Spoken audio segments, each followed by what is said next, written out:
Uscenti e confermati. Elena Donazzan, Manuela Lanzarin e Nicola Finco tornano in Consiglio regionale Veneto al termine di una 2 giorni elettorale tirata fino all'ultimo voto. In ordine di preferenze, l'assessore all'istruzione uscente Elena Donazzan ha raccolto 10.743 voti personali. Manuela Lanzarin, assessore alla sanità dello Zaia bis, ha raccolto 10.370 preferenze e 8.939 ne ha raccolte Nicola Finco, capogruppo uscente della Lega in Consiglio regionale.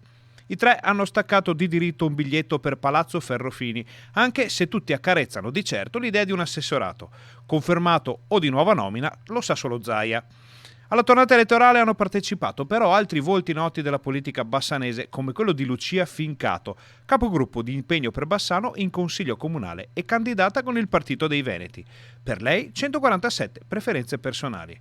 Per la lista Veneta Autonomia, che partecipava alla Tenzone nella compagine del centrodestra, ha corso invece l'assessore bassanese alla sicurezza e alla protezione civile Tamara Bizzotto. Lei, di voti personali, ne ha racimolati 233.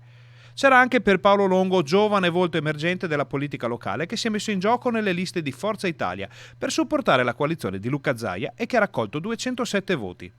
Fin qui i numeri usciti dalle urne, ora non resta che vedere cosa cambierà dopo il voto nell'assetto politico bassanese e della Pedemontana.